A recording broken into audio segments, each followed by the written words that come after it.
Hospital చుట్టూ తెలంగాణ రాజకీయాలు. హైదరాబాద్ లో పెద్ద ఆసుపత్రి 2 రోజుల క్రితమే దాన్ని ఓపెనింగ్ చేసిన విషయం అందరికి తెలిసిందే. కానీ ఈ క్రెడిట్ కాంగ్రెస్ పార్టీకా బీఆర్ఎస్ పార్టీ కానీ తెలంగాణలో ఇప్పుడు ట్రెండింగ్ టాపిక్ ఇదే. హైదరాబాద్ లో పేద మధ్యతరగతి ప్రజలకు ఉచితంగా కార్పొరేట్ స్థాయి సూపర్ స్పెషాలిటీ వైద్యం అందించాలన్న లక్ష్యంతోనే ఈ ఆసుపత్రిని అభివృద్ధి చేశారు. మరి దాదాపు 22.6 ఎకరాల విస్తరణలో 11.68 లక్షల చదరపు బిల్డప్ ఏరియా, దాదాపు 12,000 కోట్ల ఖర్చు చేశారు దీనికి ప్రధాన వైద్య సౌకర్యాలు ఎలా ఉన్నాయంటే 1000 సాధారణ బెడ్స్ మరియు 300 ఐసీయూ బెడ్స్, ఆపరేషన్ థియేటర్లు, 16 మేజర్ ఓటీలు మరియు 6 మైనర్ ఓటీలు, 2 క్యాత్ ల్యాబ్లు, ఒకేసారి 30 మందికి డయాలసిస్ సౌకర్యం, ఆర్గాన్ ట్రాన్స్ప్లాంట్ సెంటర్, ఆధునిక యంత్రాలు, 128 slice CT scans, 3 Tesla MRI scans, మొత్తం 22 విభాగాల్లో ఈ హాస్పిటల్లో టిమ్స్ లో సనత్ నగర్ లో అందుబాటులో ఉన్నాయి. మరి అంతా బాగానే ఉన్నా ఈ క్రెడిట్ ఎవరికి చెందుతుంది? బీఆర్ఎస్ కాంగ్రెస్? ఇప్పుడు తెలంగాణలో ట్రెండింగ్ మ్యాటర్. ఈ ఆసుపత్రి నిర్మాణానికి క్రెడిట్ ఎవరికి దక్కాలనే దానిపై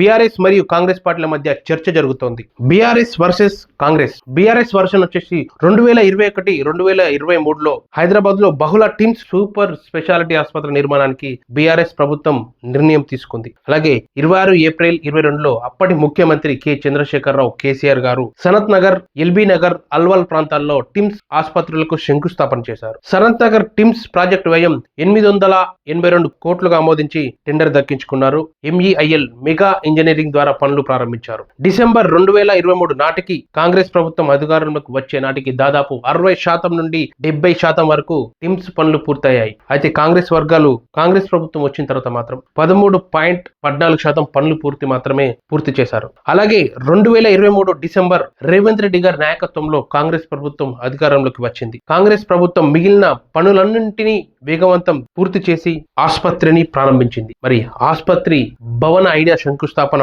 ఫౌండేషన్ మరియు నిర్మాణ కాంట్రాక్ట్ ఆమోదాలు మాత్రం బీఆర్ఎస్ ప్రభుత్వంలోనే జరిగిపోయింది. నిర్మాణాలు పూర్తి చేయడం, ప్రారంభోత్సవం నిర్వహించడం మరియు సేవలను అందుబాటులోకి తీసుకురావడానికి కాంగ్రెస్ ప్రభుత్వంలో మాత్రం ఇది కాంగ్రెస్ ప్రభుత్వం హయాంలో మాత్రం జరిగింది. కానీ బీఆర్ఎస్ ప్రభుత్వం ఉన్నప్పుడే 70 నుండి 80% వరకు 60 to 70, 80 మధ్యలో అప్పటికే అన్ని పనులు పూర్తయ్యి ప్రారంభోత్సవానికి దగ్గరలో మరో ప్రభుత్వం వస్తే ప్రారంభిద్దాం అనుకున్న తరుణంలోనే మరో ప్రభుత్వం, కాంగ్రెస్ ప్రభుత్వం అధికారంలోకి రావడం అది అక్కడికి ఆగిపోయి ఉన్న పనిని 13 నుండి 20% ఉన్న పనిని పూర్తి చేసి కాంగ్రెస్ ప్రభుత్వం హయాంలో మాత్రం ఇది శంకుస్థాపన జరిగింది. సో ఇది ఏదేమైనా ప్రజలకు అందుబాటులోకి వచ్చింది. సో మీరేమనుకుంటున్నారో, ఈ క్రెడిట్ మాత్రం ఏ పార్టీకి ఇవ్వబోతున్నారో కామెంట్ రూపంలో తెలియజేయండి. Thank you.